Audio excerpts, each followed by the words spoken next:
CAD का मतलब क्या होता है। अब कैड के अंदर सिर्फ ऑटो कैड आता है या बहुत सॉफ्टवेयर हैं, वो चीज आपको क्लियर होनी चाहिए। जो ऑटो कैड है वो सिर्फ एक पार्ट है कैड का, कंप्यूटर एडेड डिजाइन, और ऑटो कैड है ऑटोमेटिक कंप्यूटर एडेड डिजाइन। तो ऑटो कैड जो है वो सबसे बेसिक है, जो सिविल इंजीनियर स्ट्रक्चर सभी को आना चाहिए जब भी आप वर्क करते हैं। कैड का मतलब ही कंप्यूटर एडेड डिजाइन है। जब भी आप कोई भी 2D स्केच बनाते हैं, आप पेंसिल से भी बना सकते हैं, पेन से भी बना सकते हैं, बट जब मॉडिफिकेशन करते हैं तो पेपर ब्लैक हो जाता है, वर्किंग में इश्यू आते हैं, पेपर वेस्ट होता है। इसलिए ये सब ऑटोमेटिक हुआ, जिसमें आप डायरेक्ट स्केच बना सकते हैं। जो भी ड्राइंग आपने रिवाइज किया फिर से आप उसके जनरेट करके क्लाइंट को शेयर कर सकते हैं। सो जो कैड है सभी को आना चाहिए बेसिकली। जब भी आप यूज करते हैं कैड के अंदर 2D drafting and 3D design, 2D drafting के लिए 99% कंपनीज, फर्म, इंडस्ट्री सब कुछ ऑटो कैड पर डिपेंड है। क्योंकि अगर आप एडवांस सॉफ्टवेयर में भी काम करते हैं तो आपको कुछ चीजें ऐसी है जो कैड में आपको कन्वर्ट करके प्रोवाइड करनी पड़ती है, क्योंकि हर कंपनी आपके एडवांस सॉफ्टवेयर का लाइसेंस अफोर्ड नहीं कर सकती। तो कैड सबसे इंपॉर्टेंट है, इस चीज को दिमाग में बैठा लीजिए। अगर आपको फ्यूचर में आगे भी किसी कोर्स में जाना है, कहीं से भी कीजिए, बट कैड आपको टिप्स पे होना चाहिए, वो भी यूनिट्स के साथ, टेक्निकल एस्पेक्ट्स के साथ, जो चीज़ें यहाँ पे क्लियर आपकी हो जाएगी। तो आप देख सकते हैं ऑटो कैड दो वर्ड से बना है, ऑटो और CAD, automatic and CAD mean computer aided design. So AutoCAD is easy to learn software which is very popular among civil engineers, mechanical, electrical, architects, interior, exterior design contractors all. अगर आप interior में भी हैं, आपने कोई भी एक 3D view बनाया, बहुत अच्छा व्यू बनाया, बट लास्ट में आपको क्या करना पड़ेगा, उसका डिटेल देना पड़ता है कि आपने कितना हाइट पे कौन सा रैक रखा है, किस साइड पे आपकी एलईडी पैनल आ रहा है, किस हाइट पे आपका लाइटिंग आ रहा है, किस हाइट पे आपका हुक आ रहा है। किचन का आप मॉड्यूलर बना रहे हैं तो वहां पर भी आपको सब कुछ, अल्कलाइन शीट आपकी कितने एमएम की है, सारी डिटेल देनी पड़ती है सेक्शन कट करके। वो चीज़ें आप कैड के अंदर ही देते हैं, क्योंकि स्केचअप और मैक्स इसमें इस लेवल की डिटेल नहीं दे सकते जिससे कंस्ट्रक्शन हो पाए। एक सॉफ्टवेयर ऐसा है जिसके अंदर आप हर काम कर सकते हैं, वो है रेविट। उसके अंदर आप 2D डिटेल भी दे सकते हैं, 3D वर्क की भी कर सकते हैं, एस्टिमेशन कॉस्टिंग भी कर सकते हैं। तो उसकी बात हम बाद में फ्यूचर में करेंगे बिम। सो कैड के अंदर इस तरीके से प्लानिंग होता है हमारा, सिंपल है। Here is the example of AutoCAD drawings. आप जिस भी तरीके से लाइन, कैड सिर्फ एक लाइन से बनेगा, जो भी आप यूज करेंगे सिर्फ और सिर्फ लाइनों से वो वर्क होता है। जितना लाइन आप बनाते जाएंगे उसी के अकॉर्डिंग ये वर्क हो जाएगा, ठीक है। लाइन हमेशा आपका डिजाइन बनाती है। आप जो डिजाइन अभी देख रहे हैं यहाँ पर, सब कहीं आपकी लाइनें लगी हुई हैं। अभी मैं आपको रियल ड्राइंग्स दिखाऊंगा और प्रीवियस बैचेस की भी ड्राइंग शेयर करूंगा कि उसके अंदर भी सिर्फ लाइन है। तो आपको अगर ऑटोकैड सीखना है तो सिर्फ आपको लाइन सीखना है कि लाइन को किस किस तरीके से आप बना सकते हैं। उसी लाइन से आप 3D एलिवेशन बनाएंगे, उसी लाइन से आप ग्लास बनाएंगे, उसी से डोर बनाएंगे, उसी से विंडो, सेम लाइन। बाकी कुछ है ही नहीं ऑटोकैड के अंदर, सिर्फ और सिर्फ लाइन है। अब आपको बताना है कि ये लाइन कौन सी है, उसके लिए हम टेक्स्ट यूज करते हैं। कॉलम आपको लगाना है तो हम हैच के साथ कुछ प्रेजेंटेटिव आइटम यूज करते हैं। फिर उसके बाद अगर हम डिटेल की बात करें, जैसे ये आपका प्लान हो गया, ये आपका एलिवेशन हो गया, सब कुछ लाइन है। ये आपका एक स्मॉलर टॉयलेट प्लान है, उसके अंदर भी लाइन है। उसके बाद अगर हम डोर विंडो की बात करें तो यहाँ पर भी लाइनों से ही डोर विंडो बनाया है, डायमेंशन प्रॉपर लगे हुए हैं। तो यहाँ पर जो हम वर्क करेंगे कैड के अंदर, क्या क्या हम समझेंगे, तो वो यहाँ पर है हमारा पूरा इंटरफेस। इसी चीज को पूरा समझेंगे, इंटरफेस क्या। अगर आपको इंटरफेस क्लियर हो गया कि कहाँ पर कौन सा टूल है, कहाँ पर कौन सी कमांड यूज होती है, तो आपका इजी हो जाता है वर्क। उसके बाद बेसिक ड्राफ्टिंग एंड डिजाइन समझेंगे हम। ड्राफ्टिंग का मतलब 2D होता है, डिजाइन का मतलब 3D होता है। तो हम ऑटोकैड 3D का भी बेसिक करेंगे, क्योंकि इतना रिक्वायर्ड नहीं होता है, बट हम फिर भी इस कोर्स के अंदर उसे करते हैं। सबसे इंपॉर्टेंट मैंने बताया लाइन होता है, उसके बाद जो इंपॉर्टेंट है वो है मॉडिफाइड टूल्स। मॉडिफाई टूल्स होते हैं जिसकी हेल्प से आप उसी लाइन को अलग अलग तरीके से रिप्रेजेंट करते हैं। देन जो टेक्स्ट हम लिखेंगे, डायमेंशन हम लगाएंगे, वो हमारा आता है एनोटेशन में। तो ये चीजें भी आपको क्लियर होनी चाहिए जब भी आप इंटरव्यू देते हैं। तो एनोटेशन क्या होता है, आपसे इंटरव्यू जो ले रहा है उन्होंने बोला कि एनोटेशन क्या है, उसके अंदर क्या क्या आता है। तो आपको पता होना चाहिए एनोटेशन के अंदर क्या आता है। आपको ड्राफ्टिंग टूल के अंदर पता होना चाहिए क्या आता है, मॉडिफाइड टूल्स में क्या होता है। देन फिर आता है हमारा प्रिंटिंग, लेआउट सेट करना, सीट सेट करना। मोस्ट कॉमन इशू है कि लेआउट क्या होता है और सीट सेट कैसे करते हैं, स्केल के अकॉर्डिंग कैसे सेट करते हैं। जब भी आप किसी इंस्टीट्यूट पे करते हैं तो आपको नॉर्मली ये आपको ड्राइंग्स बनाकर दिखा दी जाती है। सिंपल एक प्लान।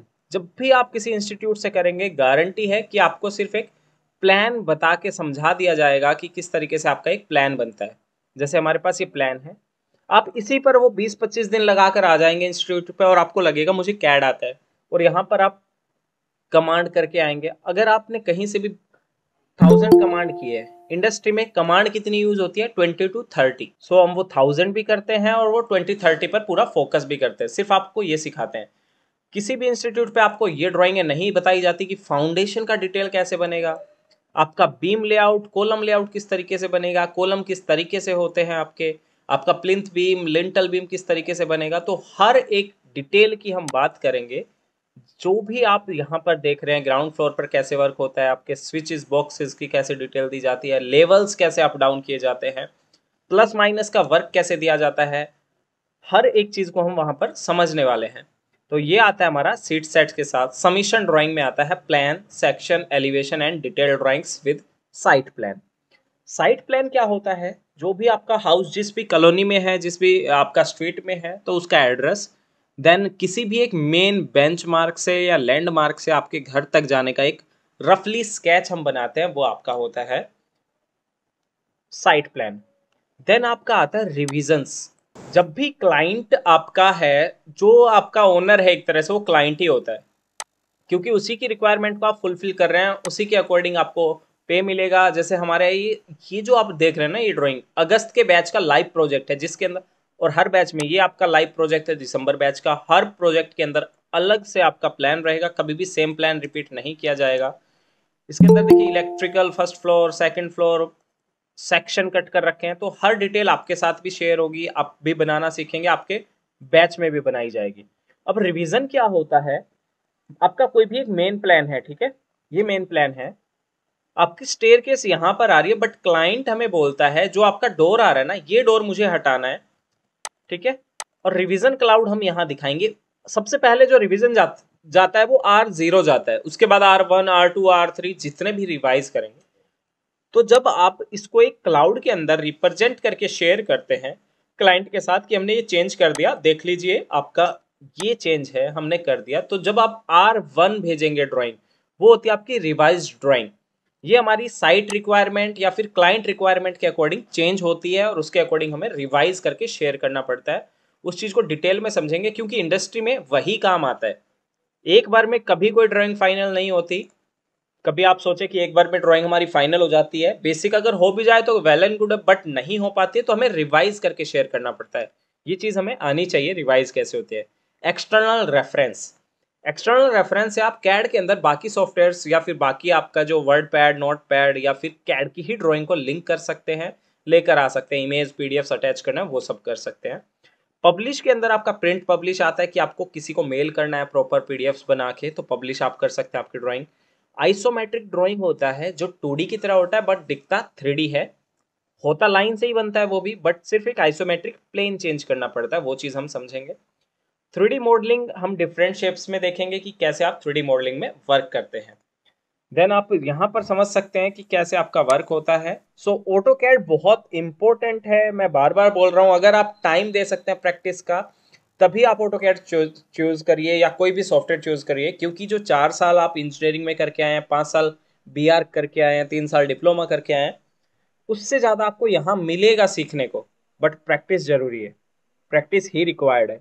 और आपको खुद से जिसने कर भी रखा है वो खुद भी बता सकता है 5 क्लास 10 क्लास के बाद कि हाँ बहुत कुछ अलग है जो एडवांस लेवल का है, ठीक है। सो अब हम ड्राइंग्स पे चलते हैं कि कैसे आपकी ड्राइंग्स वर्क करती है। लास्ट में हम डेमो देखेंगे हमारा थोड़ा बिम का, जिसका फ्यूचर है। तो अगर मैं ड्राइंगों की बात करूं, कैसे ड्राइंग आपकी कवर की जाएगी, किस किस तरीके से आपका वर्क होगा, तो जब भी आप वर्क करते हैं, क्लाइंट आपको क्या देता है, सिर्फ और सिर्फ इस तरीके से एक प्लान देगा।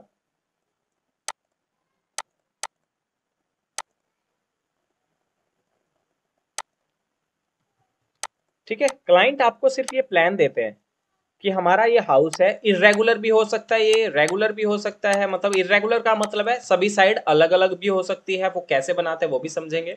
अब ये आपके पास कोई भी एक साइज है, इसका फिट इंचेस में हम कन्वर्ट करेंगे पहले, और फिर बिल्डअप एरिया कितना बनाना है। अगर किसी सोसाइटी में है तो हमें 66% एरियाज पे भी वर्क करना होता है, उससे कम ज़्यादा भी एडजस्ट होता है स्टेट वाइज। तो ये सब भी हमें देखना होता है। क्लाइंट ने हमें ये पोर्शन दिया जो कि हमारा यहाँ से ऑलमोस्ट 28 फीट का है, यहाँ से हमारा 40 फीट का है।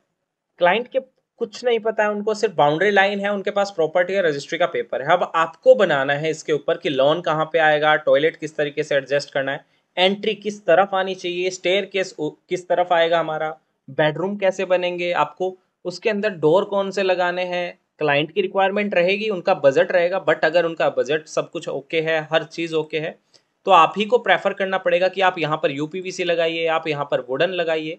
तो हर एक चीज़ डिपेंड करती है क्लाइंट के ऊपर, बट आपको इमेजिन करना है हर बार प्लान के अंदर।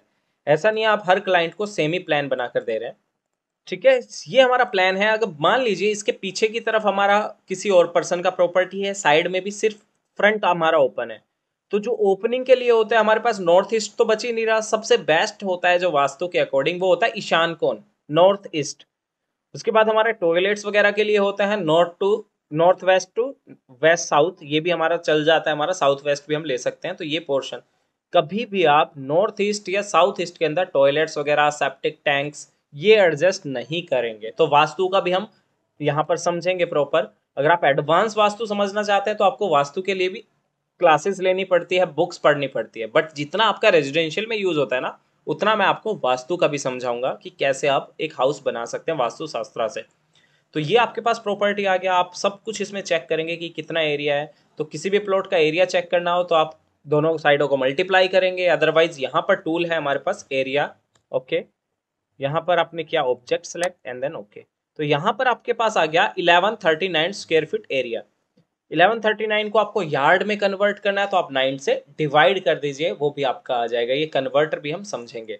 अब ये प्लान था, इसके अंदर हमें बनाना है पहले क्लाइंट की रिक्वायरमेंट के अकॉर्डिंग स्टिल्ट पार्किंग आ रहा है मेरा, तो पार्किंग हमने बनाया। देन मेरे पास यहाँ पर इलेक्ट्रिकल प्लान बनाना है आपका ग्राउंड फ्लोर पर भी, वो हमने क्रिएट किया। देन आपको यहाँ पर एसी या कैमरा लेआउट बनाना है, तो कैमरा के लिए हम सिंपली सिर्फ एक सिंबल बनाते हैं, वो हमने किया। स्टेयर केस आपको सबसे अच्छे से कैलकुलेट करनी आनी चाहिए।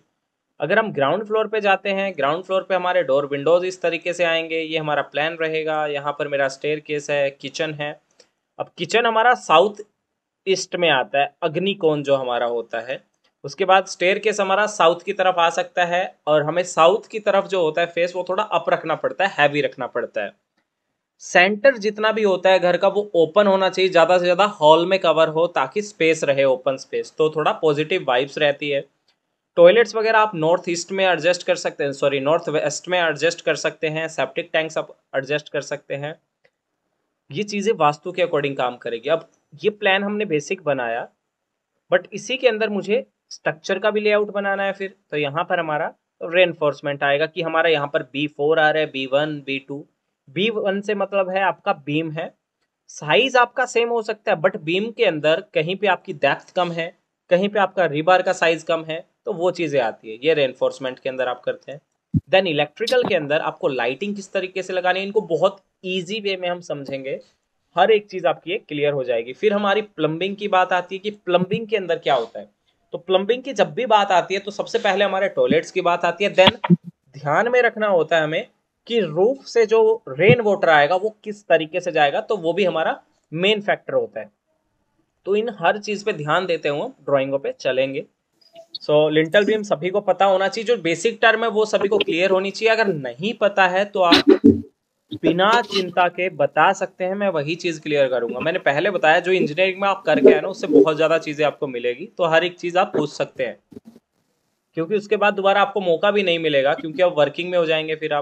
फिर सेम जो प्लान आपने बनाया, सेम फर्स्ट फ्लोर का ड्राइंग बनेगा। तो आपका सिर्फ एक बार क्लाइंट से आपको प्लान फाइनल करवाना है, देन उसके बाद ये ड्राइंगों पे काम होता है। ऐसा नहीं आपने सारी ड्राइंगें बना दी और क्लाइंट ने आपका रिजेक्ट कर दिया कि मेरा प्लान ही मुझे पसंद नहीं है। तो सबसे पहले आप क्लाइंट से प्लान फाइनल करवा लीजिए, उस पर सारी डिटेल ड्राइंग्स बनाइए। देन आपके डोर किस साइज के आ रहे हैं, लाइन है, ये भी लाइन है, 3 फीट 3 इंच का डोर है, 8 फीट हाइट है। अगर यही डोर वेंटिलेटर के साथ बनाना है तो आपका हाइट बढ़ जाएगा उसका। तो इजी है। माइक म्यूट रखिए please.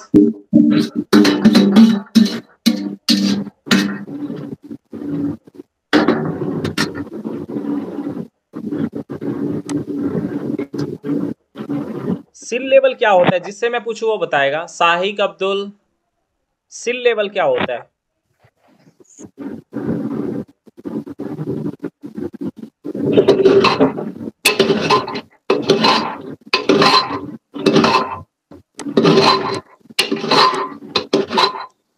Saumya please mic mute रखिए। सिल लेवल होता है जो विंडो का हमारा बॉटम लेवल हमें दिखता है, ठीक है, जो आपका जहां से विंडो स्टार्ट हो रहा है वो सील होता है, और जो टॉप होता है वो चाहे डोर हो चाहे विंडो हो या फिर आपकी ओपनिंग हो, वो सब आपका लिंटल लेवल होता है। और लिंटल बीम हमें वहां प्रोवाइड करना पड़ता है ताकि जो उस ओपनिंग के ऊपर आपकी ब्रिक आएगी या फिर अदर मटेरियल जो आएगा उसका लोड आपके फ्रेमिंग पे ना आए, प्रॉपर कोलैप्स ना करे, इसलिए हमारी वॉल से ट्रांसफर होता है या फिर डायरेक्ट कॉलम पे कनेक्ट है तो कॉलम पे ट्रांसफर होता है हमारा लोड, उसलिए हमारा काम आता है। और सिल लेवल हमारा ये होता है, दिस इज सिल level and this is lintel level.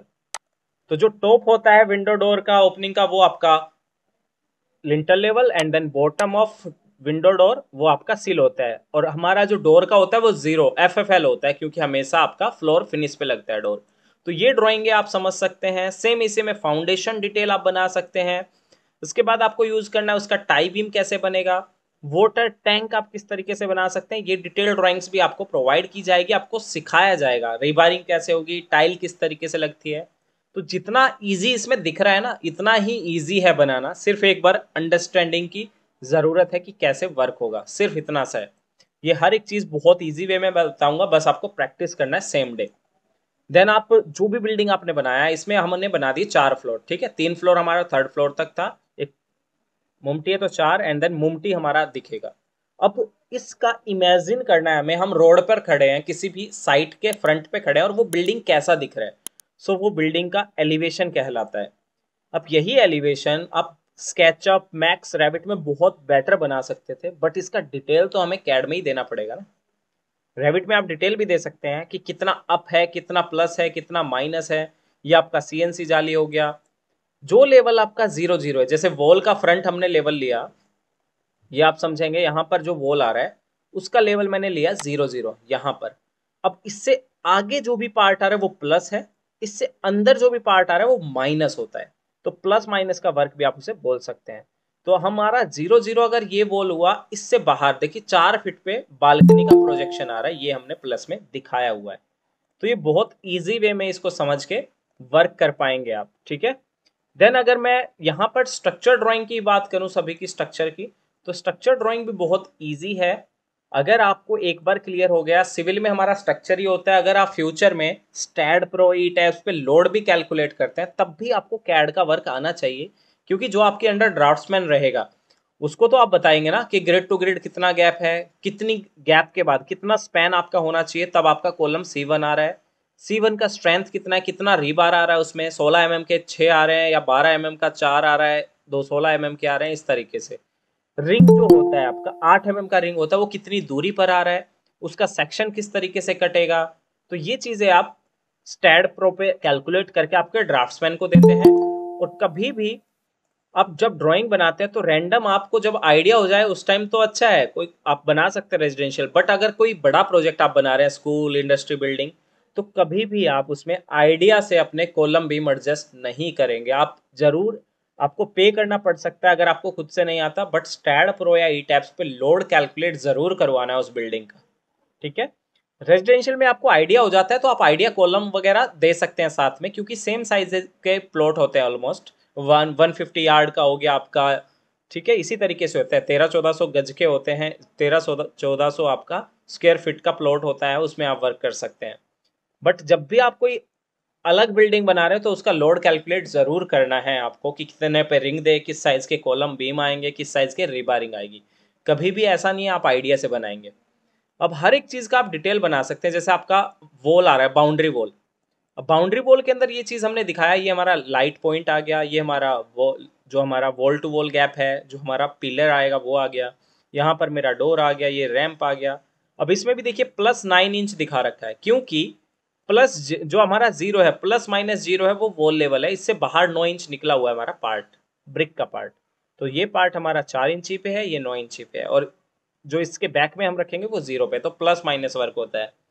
अब आपको डोर का डिटेल बनाना है, तो जिसका नाम आप जानते हैं उसका हर एक का डिटेल बनता है और बहुत ईजी आप बना सकते हैं। यही चीज़ें हम लाइव प्रोजेक्ट में अगर चलते हैं तो वहाँ पर आपको दिखेगा कि लाइव प्रोजेक्ट के अंदर भी वही डिटेल्स आपकी बनी हुई है। ये स्टूडेंट्स के सामने ही बनाया हुआ है, जैसे आपका टीवी कैबिनेट है, यहाँ पर इमेज भी लगा हुआ था, ये आपका +1 इंच का है क्योंकि सिर्फ यहाँ पर प्लाई बोर्ड लगा है। ये आपका ±6 इंच दिखा रहा है क्योंकि हमारे यहाँ पे प्लस का वर्क है। इसी प्लान के अकॉर्डिंग यहाँ एक डोर आ रहा था, वो हम रखा। ये हमारे रैक आ रहे हैं कितने कितने गैप पे हैं। ये हमारा पोर्शन था वो टीवी कैबिनेट वाला। फॉल सीलिंग आप देखते हैं कहीं भी, सेक्शंस आप देखते हैं, मेन प्लान, इलेक्ट्रिकल।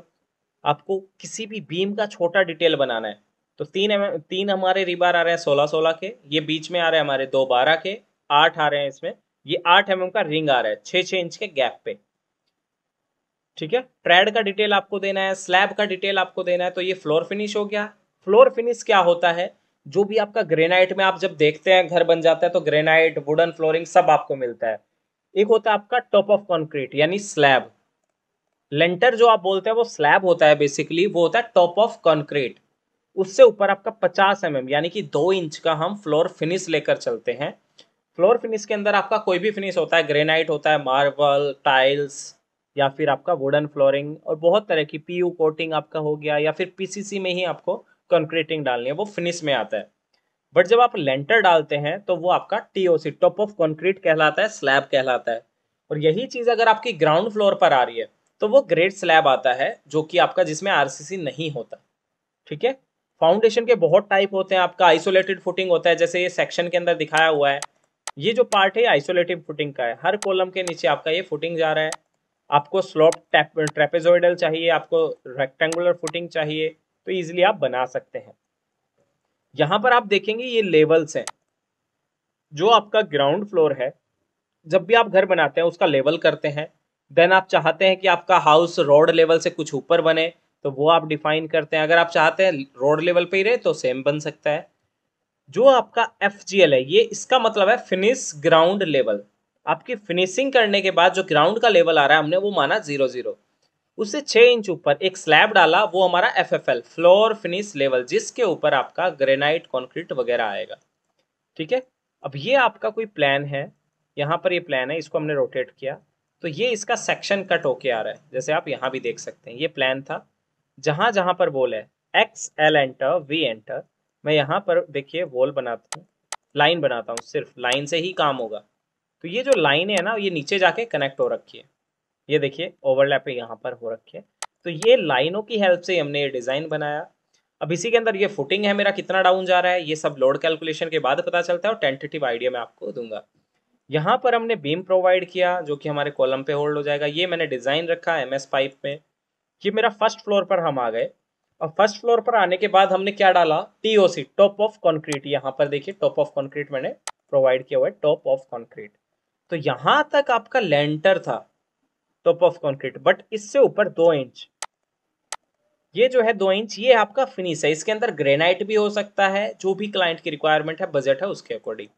ये आपका रेलिंग है, ग्लास रेलिंग, ये आपका बैलेस्टर है जो होल्ड करेगा। और ये है आपका ब्रिक के अंदर अप स्टैंड। ब्रिक हमने ऊपर किया स्लैब से थोड़ा, ठीक है, 1 फीट 2 फीट जितना आपको चाहिए, हमने 6 इंच ऊपर किया ये FFL से। देन उसके बाद हमने रेलिंग लगा दिया। कहीं भी आपका डोर कटता है सेक्शन में तो वो आता है। यहाँ पर आपका स्टेयरकेस, जब भी आप अपने घर में देखेंगे, ये आपका साइज आ रहा है स्टेयरकेस का, ये आपका राइजर होता है, जिसके आप ऊपर पैर रखते हैं वो आपका ट्रेड होता है। तो हम इस तरीके से आए, ये आपका फर्स्ट लैंडिंग। यहाँ पर भी आपका बीम आएगा, अगर रिक्वायर्ड है तो हम प्रोवाइड कर सकते हैं, तो किसी दूसरे ड्राइंग में ये प्रोवाइड किया होगा। ये बीम आएगा, ये आपका होल्ड कर लेगा इस तरीके से। फिर अपर फ्लोर पे भी सेम कंडीशन है, तो यहाँ पर भी वो बीम आ गया, आपका लैंडिंग होल्ड हो जाएगा ताकि बिल्डिंग पर लोड ना आए, कॉलम से चला जाए।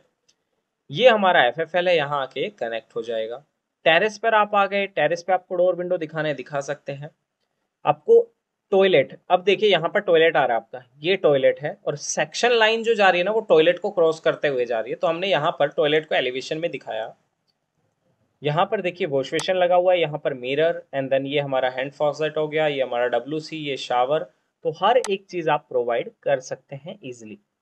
सब कुछ लाइन से बनेगा। आपको रिबारिंग करनी है, इस तरीके से रिबारिंग कर सकते हैं। तो हर एक ड्राइंग को हम समझेंगे। अब ये भी लाइव प्रोजेक्ट का है, तो इसके अंदर देखिए एलिवेशन में आपको सब कुछ समझ आएगा। क्लियर हो रहा है एलिवेशन में कि क्या बना हुआ है? बताएंगे एक बार, क्लियर है इसके अंदर कि कहां पर क्या दिख रहा है? अब एलिवेशन के अंदर हमने देखिए टीओसी नहीं दिखाया, टॉप ऑफ कंक्रीट नहीं दिखाया, क्योंकि एलिवेशन क्या है जो हमें बाहर से दिख रहा है, और सेक्शन क्या होता है जो कट के दिखता है बीचों बीच। तो इस चीज को ध्यान में रखना है कि क्या किस चीज की बात हो रही है, क्या हम बना रहे हैं। तो एलिवेशन हमेशा जो हमें बाहर से दिखता है वो होता है, और सेक्शन हमारा वो होता है जो हमें कट के दिखता है, कटिंग दिखती है, जो भी इंटरनल पार्ट दिखता है। तो हमें यहाँ पर ग्लास रेलिंग दिख रहा है, ऊपर हमारा एमएस पाइप या स्टील रेलिंग दिख रहा है। यहाँ पर मेरा एमएस पाइप में ब्लेस्टर्स चल रहे हैं, आपके ट्रेलिस चल रही है, ये मेरा ब्रिक वर्क है। यहाँ पर हमने डिटेल भी प्रोवाइड किया, 230 mm wall line in elevation में दिख रहा है। यहाँ पर हमने दिखाया कॉलम लाइन इन एलिवेशन, एक कॉलम आ रहा है यहाँ पे, वो दिख रहा है। 3 feet 6 inches high glass railing है हमारा। ये देखिए +5 फीट हमने दिखाया, क्योंकि ये ±0 फीट पे है। तो ये जो हमारा बालकनी है ना, 5 फीट आगे निकला हुआ हमारी मेन वॉल से, तो ये प्लस माइनस का वर्क है। आप यहाँ पर आ गए, बाउंड्री वॉल देख सकते हो आप, 0 लेवल पे हो आप। बाउंड्री वॉल आपका ये है 4 इंची का, हमने अब प्लस माइनस ब्रिक से ही प्लस माइनस का वर्क किया हुआ है। ये डोर आपको दिख रहा है, बट हमें इसका थोड़ा कलर वगैरह चेंज करना है, तो आप चेंज कर सकते हैं इजिली। देन इसी का प्लान देखना आपको, वॉल प्लान, तो ये 0 था, उसके बाद हमने +4 इंच में आगे रखा इन वॉल्स को, तो ये इजिली आप बना सकते हैं। ये हम डिटेल में बहुत बारीकी से समझेंगे। इसी का अगर आप 2D डिटेल देखें, कोई भी टॉयलेट डिटेल्स हमारे यहाँ पर मिल जाएंगे। प्लम्बिंग में जाते हैं हम, यहाँ पर देखिए ये लाइव बैच का, ये ऐसा नहीं है मैंने अलग से बनाया हो कुछ, ये चीज़ें आपके साथ भी बनाई जाएगी आपके सामने। ये रूफिंग का स्लोप देखिए आप, स्लोप 1:100 है जो रूफ का स्लोप होता है। पानी जो आएगा इन WC में आएगा, सॉरी वेस्ट वाटर में आएगा, WWP में। ये एरो दिखाए हुए हैं पानी कैसे फ्लो करेगा, यहाँ पर भी हमने वही दिखाया, RWO रेन वाटर आउटलेट हम बोलते हैं उसे। ये होता है हमारा SWP सॉलिड वेस्ट पाइप, जो हमारा WC और यूरेनल, जो हमारा कम्बोर्ड होता है WC सॉलिड वेस्ट जो होता है वहां से निकलता है। WWP होता है वेस्ट वाटर, जो आपका किचन का वाटर है, bathrooms, toilet, sink, rain water, सब वेस्ट वाटर में जाता है। RWP अगर आप अलग से देना चाहते हैं, वेस्ट वाटर में ऐड नहीं करना, तो RWP ऐड कर सकते हैं, रेन वाटर पाइप। इसके बाद इंपॉर्टेंट आता है टॉयलेट डिटेल्स।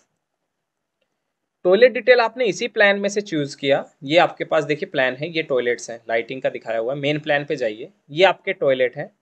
हमने इतने पार्ट को लिया और अलग स्केल पे लिया, ठीक है, इतने पार्ट को हमने ले लिया यहाँ पर, क्योंकि पूरा दिखाएंगे तो फिर टॉयलेट डिटेल दिखेगा नहीं। यहाँ पर हमने सब कुछ बनाया, वॉश बेसिन हमने फ्रंट पे लिया, इसी का फ्रंट अभी एलिवेशन मैंने आपको दिखाया था। तो ये मैंने WC लगाया, ये बाथ एरिया हो गया। यहाँ पर बिबकोक एंड हैंड फोसेट आ रहा है, यहाँ पर लेवल है +12 फीट, फर्स्ट फ्लोर का लेवल है ये। RWP रेन वाटर पाइप ऊपर से आ रहा है। WWP आपका आ रहा है वेस्ट वाटर, जो भी यहाँ फ्लोर पर पानी रहेगा वो कहाँ जाएगा, वेस्ट वाटर में। सॉलिड वाटर वेस्ट क्या होता है, जो आपका WC से निकलता है। ये तो था मेरा tiling layout, fixtures layout, but piping की अरेंजमेंट कैसे करेंगे वो है इंपॉर्टेंट, उसे समझिए। First floor toilet detail, plumbing layout. अब प्लम्बिंग लेआउट के अंदर यहाँ पर हम, आप घरों में देखा होगा आपकी जाली लगी होती है, एक ऐसी जाली लगी होती है वॉश बेसिन के साथ कनेक्ट। वॉइस ब्रेक हो रहा है, प्लीज नेट कनेक्ट कीजिए आपका, एक बार चेक कीजिए, क्योंकि मेरे तरफ से प्रॉपर नेट है। सभी के साथ हो रहा है ऐसा issue? No sir. Okay, no sir. समझ तो आ रहा है ना, ऐसा नहीं है कि ऊपर से जा रहा है सब कुछ, क्योंकि कल से हम ड्राइंगों पे काम स्टार्ट कर देंगे, बट आपको पता होना चाहिए कि किस चीज की हम बात करेंगे, कैसे आपका वर्क होगा। अब यहाँ पर क्या है, टॉयलेट डिटेल है देखिए। अब वॉश बेसिन से आपका जो पानी आएगा, ग्रीन में मैंने दिखाया, वो आपका कहाँ कनेक्ट हो रहा है, WWP में, वेस्ट वाटर में हमने कनेक्ट किया। यहाँ पर देखिए हमने नेम चेंज किया, हमने नेमिंग, तो कोई बात नहीं।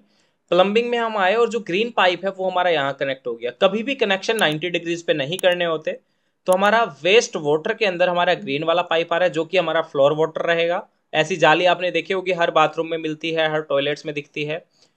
जो भी आपका WC से वेस्ट निकलेगा, यूरेनल आपने लगाया उससे वेस्ट निकलेगा, वो आपका सॉलिड वेस्ट में जाएगा, सॉलिड वेस्ट पाइप, ठीक है। तो इस तरीके से आपका रेन शावर आपने लगाया है सेंटर में, तो वहां से आएगा। बिबकॉक जो टैप होता है उससे पानी कोई गिरा तो वो वेस्ट वाटर में जाएगा, ये डिटेलिंग में आता है। अब जो टाइल आपने लगाया उसका डिटेल कैसा होगा, ये हमने लगाया फ्लोर पर जो टाइल आ रहा है anti skid floor tile, sorry, dado pre polish ceramic tile. Dado होता है जो वॉल के ऊपर टाइल लगता है ना, वो डैडो जाता है, या फिर वॉल क्लैडिंग आप बोल सकते हैं, तो वो डैडो होता है हमारा। वो हमारा पॉलिश्ड हो सकता है, बट फ्लोर के ऊपर हम एंटी स्किड ही लगाते हैं ताकि स्लिपरी ना हो सरफेस। देन आपके पाइपी के साइज क्या आएंगे, SWP 110 mm 4 इंच होना चाहिए, 100 mm मिनिमम होना चाहिए। RWP 110 mm चलेगा हमारा, 75 mm भी चलता है। रेन वाटर के लिए हम 75, जितना फ्लो है जितना सरफेस एरिया उसके अकॉर्डिंग हम चलते हैं, बट 75 से कम रेन वाटर भी नहीं होना चाहिए पाइप। WWP पाइप जो होता है वेस्ट वाटर, जो मेन पाइप है आपका 75 या 110 mm होना चाहिए। ठीक है, अगर आप सिर्फ फ्लोर का पानी आप WP में कनेक्ट करना चाहते हैं तो 25 mm की, यानी कि 50 mm की पाइप में भी कनेक्ट कर सकते हैं। वाटर सप्लाई आपका 40 mm, 32 mm, 25 mm, 15 mm सब पाइप में आपका काम करता है, यानी कि ½ इंच 1 इंच सब में काम करता है।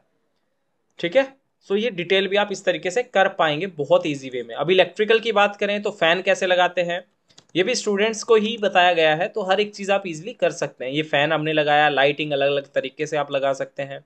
इसका वायरिंग किस तरीके से करना है, आपको MCB बॉक्स कहाँ रखना है, सारे जो कंडक्ट है डक्टिंग है वो यहाँ पर आ जाएगी।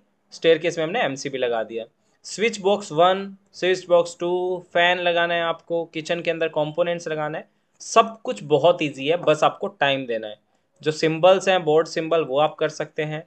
अगर हम, ये दिसंबर बैच था, अगस्त बैच में जाते हैं तो उसके अंदर देखेंगे आपका लाइव प्रोजेक्ट बिल्कुल अलग मिलेगा आपको। ये आपका लाइव प्रोजेक्ट है, उसके अंदर आपका कंक्रीट स्लैब भी दिखाया है, स्ट्रक्चर फाउंडेशन भी दिखाया है। देखिए बीम लेआउट है आपका, ये आ रहा है, फुटिंग आपका इस तरीके से आ रहा है। तो आप लाइव प्रोजेक्ट की यूट्यूब पर भी अवेलेबल है, और जिसने कोर्स लिया है लास्ट की 10 क्लास, जिसको थोड़ा बहुत आता है लास्ट की 10 क्लास जरूर देखिए, सब कुछ एडवांस आपका कवर हो जाएगा। और जो भी स्टार्टिंग से कर रहा है और जो सीखना चाहता है बहुत बारीकी से, वो प्रैक्टिस कीजिए फर्स्ट क्लास से।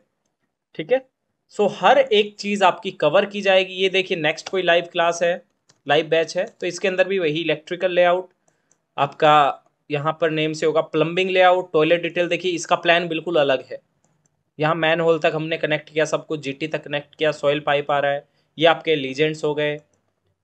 ऐसा नहीं है कि आपको इलेक्ट्रिकल का मिलेगा, स्ट्रक्चर का मिलेगा, सब का मिलेगा, आपको हर चीज़ का पार्ट मिलेगा। आपको एलिवेशन सेक्शन देखने हैं, आपको फॉल सीलिंग वगैरह देखना है, स्मॉलर डिटेल्स की हम बात करें तो वो डिटेल्स पे भी काम होगा। ओके, ऑटोकैड का जो आइकन होता है वो हम यहाँ से यूज करते हैं। जब भी आप डेस्कटॉप पे रहते हैं यहाँ पर आपको ऑटोकैड मिल जाएगा। ये आपका ऑटोकैड है, आप डबल क्लिक कर सकते हैं या राइट क्लिक करके इसे ओपन कर सकते हैं। ठीक है, ओपन होने के बाद आपका इस तरीके का एक विंडो आएगा। यहां से आप क्या करेंगे, न्यू, या फिर विंडो आ रहा है तो आप ए कैड, ये टेम्पलेट आप क्लिक करेंगे and then open A CAD. अभी बेसिक, कल क्योंकि हम इसी पे चलेंगे। उसके बाद ये जो हमारा टैब दिख रहा है ये होता है हमारा मेन्यू बार। नीचे तो दिख रहे हैं ये आपके tool bar and then ribbon होते हैं ये। इसके ऊपर ड्राइंग टूल है, मॉडिफाई टूल है, annotation tool, layer, block, properties, group, utilities, clipboard, views, हर एक चीज को बहुत बारीकी से और हर एक पॉइंट को डिटेल में करेंगे। ये आपका प्रॉपर्टी बॉक्स होता है, देन ये आपका कमांड बॉक्स होता है, ये आपका ड्राइंग एरिया है। वाई और एक्स जो आपको दिख रहा है ये होता है हमारा UCS। वाई हमारा कोऑर्डिनेट है, एक्स हमारा कोऑर्डिनेट है। जैसे ही 3D में हम काम करेंगे जेड ऐड हो जाएगा, जो कि एलिवेशन को, हाइट को रिप्रेजेंट करता है। तो ये मेरा पूरा वर्किंग एरिया, ये कमांड बॉक्स, ये स्टेटस बार, ये प्रॉपर्टी बॉक्स, ये हमारा रिबन, जहां पर टूल्स दिख रहे हैं वो पूरा रिबन है। होम, इंसर्ट, एनोटेशन, पैरामेट्रिक, ये हमारा मेन्यू बार है। अब ये हमारे पास वर्किंग एरिया यहाँ पर। अब ये होता है हमारा quick access tool bar. Quick access tool bar में open, save, save as, undo, redo, ये सब होते हैं, इसको पूरा डिटेल में समझेंगे। यहाँ पर हमारा अकाउंट होता है, जो भी अकाउंट से आप वर्क कर रहे हैं। ये मिनिमाइज, मैक्सिमाइज टैब होते हैं जो हर सॉफ्टवेयर में आप देखते आ रहे हैं। इंसर्ट में आपको इंसर्ट करवाने के टैब मिलेंगे, annotation, parametric, view, manage, output, हर एक पार्ट को, हर एक फोल्डर को हम एक एक करके समझेंगे। ठीक है, तो आपको सिर्फ अवेलेबल रहना और डेली प्रैक्टिस करनी है, हर एक चीज आपकी क्लियर हो जाएगी। अब सबसे इंपॉर्टेंट और जिस पे कैड डिपेंड करता है वो है लाइन। यहाँ पर होम टैब पर फर्स्ट टूल है लाइन। लाइन लीजिए और बनाइए। किसी भी डायरेक्शन में आप लाइन बना सकते हैं, और लाइन का शॉर्ट फॉर्म होता है, वो होता है एल एंटर। हमेशा आपको जो भी आए शॉर्ट फॉर्म यूज करनी, एल एंटर प्रेस करते ही आपका लाइन आ जाएगा। अब ये लाइन किस साइज का हमें नहीं पता, हम रैंडम बना रहे हैं, तो फिर से मैं एल एंटर करता हूँ, देन क्लिक। ये आपका लाइन आ रहा है, साइजेस बढ़ते जा रहे हैं, देखिए जैसे जैसे मैं माउस को मूव कर रहा हूँ। ये आपका साइज भी बता रहा है F8। F8 आप प्रेस कीजिए, F8, तो ये लाइन आपकी सीधी बनने लगेगी, 90 डिग्री और 0 डिग्री पे बनेगी ओनली। और ये इंपॉर्टेंट है, ऑर्थोग्राफिक मोड इसे बोलते हैं, लाइन। अब बनाइए इसको, इस तरीके से आपका लाइन अब स्ट्रेट बनेगा। अगर आप कोई बॉक्स बनाना चाहते हैं, एल एंटर, यहां से मैंने लिया 100, पुट करना है आपको सिर्फ 100, एंटर। फिर से 100 कीबोर्ड में पुट किया, एंटर। ऊपर जाना है आपको, माउस से ऊपर की तरफ जाइए, 100, एंड देन ओके। अब एस्केप प्रेस कर दीजिए, ESC जो बटन होता है। ये आपका हो गया, लाइन से एक बॉक्स बन गया। अब इसे आप चेक करना चाहते हैं किस साइज का बॉक्स है, तो आप यहां पर एनोटेशन में आएंगे, यहां पर आपका होता है डायमेंशन, या फिर होम टैब पे भी आप बेसिक डायमेंशन यहां से ले सकते हैं, linear. First point, second point, ये आपका साइज है 100। इसका टेक्स्ट बड़ा करना है तो वो हम कल समझेंगे, या फिर बेसिक सा अगर आपको समझना है, साइज चेंज करके देखना, तो यहां से आप समझ सकते हैं। इसको मैंने कर दिया यहां से, यहाँ पर मेरा टेक्स्ट हाइट मिल जाएगा आपको। टेक्स्ट हाइट मेरा आ रहा है, यहाँ से मैंने 2 किया, तो ये मेरा टेक्स्ट हाइट है। DLI शॉर्ट फॉर्म होता है डायमेंशन के लिए। अब ये छोटे आ रहे हैं सभी, इसका इंटरनली सेटिंग करना पड़ेगा, तो यहाँ से फिर से सिलेक्ट कीजिए, प्रॉपर्टी में ही आप चेंज कर दीजिए, इसको भी 2 बना दीजिए, 2। तो ये आपका साइज बन जाएगा। ओके।